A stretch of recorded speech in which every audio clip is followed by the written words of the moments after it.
Racikan Berita. Kembali lagi pemirsa, seperti biasa ini adalah apa tadi kalimatnya? MKN, MKN, Magister Kenotarisan. Baik, Bang Asrul, ini kita membahas masalah kereta cepat yang menurut era Jokowi adalah kereta yang menguntungkan untuk pendapatan negara kita. Pada kenyataannya sekarang mulai terbongkar, ternyata itu kerjaan mereka aja itu, yaitu istilahnya bisnis, ya kan? Itu dibongkar oleh Purbaya. Nah, dalam hal ini ternyata terlibat juga DPR. Menurut Bang Asrul, isi di DPR itu orangnya apa-apa aja sih itu? Baik, terima kasih. Sebelumnya akan direncanakan proyek tersebut, saya sudah mencium kebusukan, kelicikan dari Jokowi yang dikatakan yang biadab terhadap bangsa dan negara ini. Mengapa saya katakan sewaktu akan dibuat dengan bantuan Jepang JK itu ditantang oleh Jonan, walaupun bunganya 0,01% dan akhirnya diberikanlah proposal tersebut kepada Cina dengan penawaran yang murah, kalau tidak salah saya 52 juta US dollar. Akhirnya meningkat hampir 3 kali lipat dengan bunganya segala macamnya yang sangat tinggi dan dibebankan kepada APBN. Ditanyalah sama si Agus Pambagio ini, kebijakan publik, Pak, ini kemauan siapa sih Pak? Proyek ini kemauan saya. Dari mana Pak? Sewaktu saya naik kereta ke Shenzhen.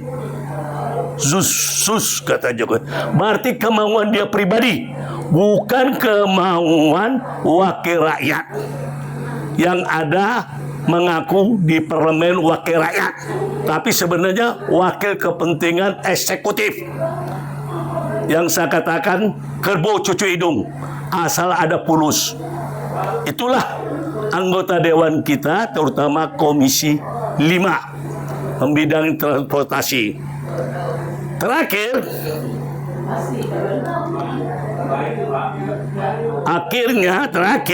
membengkaklah biaya ini sehingga menjadi 3 kali lipat. Sekarang keadaan uang Indonesia tidak mampu untuk membayar, apalagi dibebanin kepada APBN. Dahulunya ditantang oleh Jonan, itu Menteri Perhubungan yang bagus dan pintar dan punya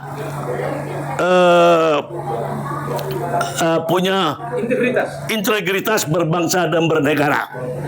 Semenjak dia pimpin kereta api sangat bagus dan saya merasakan.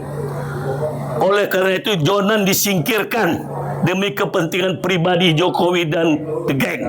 Di situ ada Rini, ada si Budi bekas dari DKI diangkat jadi menteri, ada Luhut, ada Ani, menteri yang terhebat yang dibangga-banggakan diekspos, padahal itu menteri pemuas kekuasaan bagi saya. Dan termasuk si Erick Thohir. Karena terjadi disput, terjadilah negosiasi balik, diutuslah Luhut, akhirnya kembali membengkak hampir 3 kali lipat. Inikah yang dinamakan proyek kepentingan bangsa untuk orang Jakarta dan Jawa Barat, bukan untuk orang Indonesia yang lain, suku-suku lain, hanya sampai Bandung. Banyak pengamat-pengamat mengatakan pada saat itu tidak feasible, nggak mungkin. Tetapi ambisinya Jokowi ini dasar temaru, apa yang dikatakannya sama Rizal Ramli, Bang, bagaimana jadi presiden ini kalau saya bisa jadi kaya Bang. Jadi motifnya Jokowi ini untuk mencari kekayaan. Inilah manusia yang pantas yang patut digantung di Monas bukan si Anas dulu, gantung Anas Kolspera. Jokowi ini harus digantung di Monas. Karena untuk menjadi presiden mencari kekayaan, bukan mencari kesejahteraan rakyat. Korupsi merajalela. Oleh karena itu, saya menganjurkan kepada pemerintah, Presiden Prabowo Subianto dan Menteri Keuangan yang bernama siapa namanya tadi itu? Purbaya. Harimau Siliwangi. Jangan saudara Purbaya takut, lawan atas kebenaran. Jangan mau bayar. Contoh di Malaysia, sewaktu sebelum Mahathir bantuan pinjaman dari Cina itu korupsi bekerja sama dengan Malaysia Berhad Investment namanya. Itu terjadi makap 2 kali lipat. Akhirnya Mahathir ketahuan, Tun Razak masuk penjara, istrinya masuk penjara 12 tahun, Tun Razak masuk ditangkap KPK sana. Mahathir mengatakan, saya tidak mau bayar, angkat bangunan-bangunanmu dari Malaysia.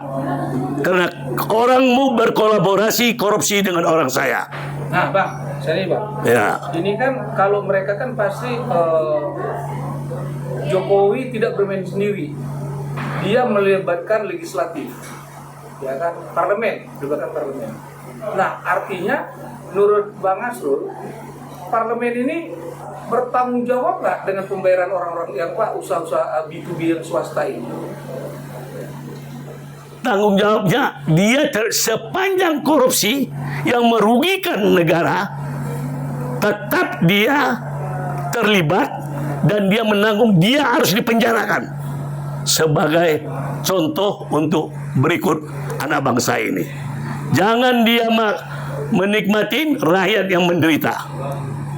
Oleh karena itu, siapapun yang terlibat maupun LBP tangkap. Si Ani tangkap. Si satu lagi Rini, bandit itu juga tangkap. Dia yang negosiasinya dulu itu. Saya lihat dulu itu di media atau di TV. Sekarang nggak kedengaran suara Rini itu. Jangan-jangan sudah lari ke Amerika. Rini itu kan orang PDIP. Artinya partai terlibat juga. Betul, orang PDIP. Oh, betul, Jokowi orang PDIP juga. Jokowi itu pekerja. Sama kayak si Betor. Siapa itu namanya? Paiman. Yang bikin ijazah Jokowi palsu ini. Orang PDIP juga pekerja. Itulah bodohnya si Megawati. Sekarang anaknya si Puan juga diperiksa. Menurut kabar saya di KPK, Megawatinya nangis-nangis. Rasain sama dia. Saya syukur alhamdulillah dengan sombongnya karena terlibat proyek mantunya itu dengan anak buah Surya Paloh, Joni Plate, pemasangan wifi tower. Banyak yang terlibat. Sekarang saya lihat di media si Puan Megawati nangis-nangis, rasain supaya dirasain. Begitulah jahatnya. Oke, closing statement Bang untuk Purbaya. Menurut Abang, dukungan Abang terhadap Purbaya apa terhadap USH? Dukungan saya terhadap jalan terus rakyat Indonesia tetap bersama Anda, Purbaya, sepanjang untuk memperjuangkan kepentingan rakyat, bangsa dan negara. Saya tetap di samping Anda atau di depan Anda. Jangan takut, lanjutkan perjuangan kebenaran itu. Kebenaran itu milik Tuhan, milik bangsa. Tapi kemunafikan, kejahatan itu milik setan. Kita harus lawan setan itu. Karena itu pengkhianat bangsa. Sekian, terima kasih.